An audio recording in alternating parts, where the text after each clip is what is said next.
जय श्री राम। बहुत स्वागत आपका आपके अपने बेहद खास कार्यक्रम में मानस ज्योतिष ज्ञान में। मैं हूं आपके साथ आपका अपना आचार्य राज मिश्रा लेकर के उपस्थित हूं आपके लिए कंप्लीट इंफॉर्मेशन। जो जानकारी जीवन में अभी तक आपने प्राप्त नहीं किया है मिथुन राशि के बारे में, वो कंप्लीट जानकारी मेरे प्यारे जातक जातिका, मेरी सबसे पसंदीदा राशियों में से एक, और जिसके बारे में किया गया है इस बार खास रिसर्च। इस पूरी राशि को आप सुनिएगा, आपको पता चलेगा कि वास्तविक राशि की जानकारी होती क्या है, कैसे निकाली जाती है, क्या जानकारी इंपॉर्टेंट है मिथुन राशि के लिए। देखिए, मैंने हमेशा कहा है और आज फिर से कह रहा हूं, एक राशि में 9 विभाग होते हैं, 9 अलग अलग पार्ट होते हैं। एक राशि के सारे व्यक्ति एक जैसे हों, उन पर सारे फल एक ही प्रकार के एप्लीकेबल हों, ये पॉसिबल नहीं होता है। एक राशि के 9 प्रकार के लोग होते हैं। एक राशि में 9 प्रकार की परिस्थिति लोगों को देखने को मिलती है। तो हम बात करेंगे मिथुन राशि, जैमिनी जिसको हम कहते हैं इंग्लिश में, उसकी बात करेंगे। अगर आपकी डेट ऑफ बर्थ से मिथुन राशि है, नाम से मिथुन राशि है, या जिस प्रकार भी अगर कुंडली मिथुन लग्न की है, तो ये सभी प्रेडिक्शन आपके लिए बिल्कुल सही होंगे। अगर आपका नाम अक्षर का से स्टार्ट होता है, का, की, कु, घा, अंगा, छा, के, को, हा, अगर इन 9 अक्षरों में से किसी भी अक्षर से आपका नाम स्टार्ट होता है तो आपकी मिथुन राशि है। अब मिथुन राशि की हम प्रेडिक्शन को स्टार्ट करते हैं। मिथुन राशि का जो पहला चरण आता है वो आता है का अक्षर से। का, अगर आपका नाम स्टार्ट होता है के से या सी अक्षर से, का में लेकर के आते हैं, तो आपके जीवन की परिस्थिति क्या होती है, यह है मिथुन राशि का पहला चरण। मृगशिरा नक्षत्र के 2 चरण, आराद्रा नक्षत्र के 4 चरण और पुनर्वसु नक्षत्र के 3 चरण, ये टोटल मिलाकर के बनते हैं मिथुन राशि। मिथुन राशि के स्वामी हैं बुध, इनकी दिशा होती है पश्चिम, और वायु तत्व राशि जो है वो मिथुन राशि कही जाती है। अब प्रथम पद में अगर जन्म हुआ हो, अगर प्रथम चरण के अंतर्गत यानी का अक्षर से आपका नाम आया है, तो आप मिथुन राशि के पहले चरण के जातक हैं। तो आप बहुत भाग्यवान होते हैं, आपका लक बहुत सपोर्ट करता है। बेशक वो आपको बहुत सपोर्ट ना करे, लेकिन लोगों के लिए बहुत सपोर्टिव होता है। पहले चरण में जन्म लेने पर जातक या जातिका भाग्यवान होते हैं।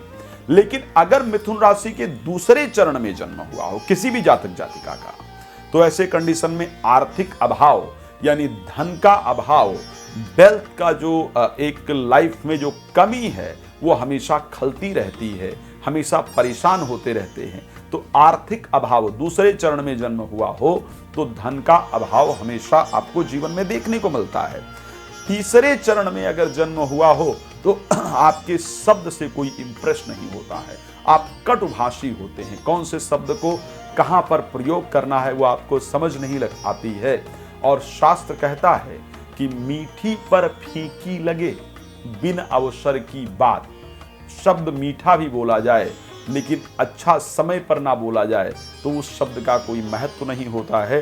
तीसरे चरण में जन्म होने पर आप अपनी भाषा से किसी को इंप्रेस नहीं कर पाते हैं, कटुभाषी हो जाते हैं। चौथे चरण में अगर जन्म हुआ तो वह खूब धनवान होता है, उसके जीवन में आर्थिक परिस्थितियां बहुत बेहतर होती हैं, यश प्रतिष्ठा उसकी बढ़ती है, आर्थिक लाभ होता है और धन से रिलेटेड ही काम करने की आवश्यकता होती है। धन से रिलेटेड काम करते हैं, फायदेमंद होता है। 5वें चरण में अगर जन्म हुआ हो तो व्यक्ति लकी होता है, बहुत भाग्यवान होता है या होती है।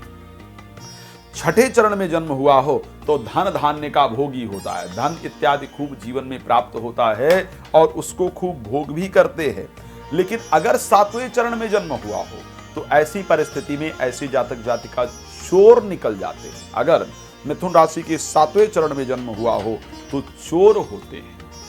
ऐसे लोगों को शेयर मार्केट इत्यादि से काम करने पर बहुत लाभ होता है। अगर 7वें चरण में जन्म हुआ हो, जीवन में आपने भी चाहे एक ही बार चोरी किया है, किया जरूर होगा, ध्यान रखिएगा। 8वें चरण में जन्म हुआ व्यक्ति महात्मा हो जाता है, उसको साधु संत धर्म इत्यादि बहुत अच्छा लगता है, साधु संतों का संग बहुत अच्छा लगता है, बड़ी प्रसन्नता होती है। 9वें चरण में जन्म हुआ हो तो देव और गुरु का भक्त होता है। अब आपका किस चरण में जन्म हुआ है और क्या आपके लिए लाभप्रद है, ध्यान रखिएगा। पूरे मिथुन राशि के लिए एक ही प्रेडिक्शन नहीं होती है, पूरे मिथुन राशि के जातक का एक ही जीवन नहीं होता है। इन 9 अलग अलग चरणों में जन्म होने पर आपका जीवन अलग होता है। आप अपने में एक बार अप्लाई करके देखिएगा कि जो मैंने 9 चीजें बताई उनमें से कौन सी आप में अधिकता है। अब और कुछ डिटेल में जाते हैं मिथुन राशि के लिए और बात करते हैं। 6 मास के जब आप होते हैं तो आपको कष्ट प्राप्त होता है। छठे मास में कष्ट प्राप्त होता है। 6 वर्ष में भी शरीर में रोग होता है। जब आप 10 वर्ष के होते हैं तो आंखों में प्रॉब्लम होती है। जब आप 11 और 18 वर्ष के होते हैं तो आपको आघात होता है, आपको धोखा इत्यादि मिलता है। जब आप 24 वर्ष के होते हैं, 53 वर्ष के होते हैं या 63 वर्ष के होते हैं या होती हैं तो आपको मरण तुल्य कष्ट जीवन में देखने को मिलता है। यदि शुभ ग्रह की दृष्टि चंद्रमा पर हो तो ऐसी परिस्थिति में 85 वर्ष तक जीवन जीते हैं आप।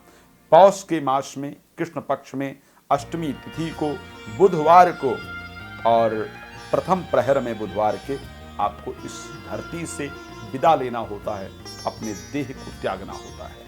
हम और बहुत सारी जानकारियां मिथुन राशि के बारे में लेकर के आएंगे।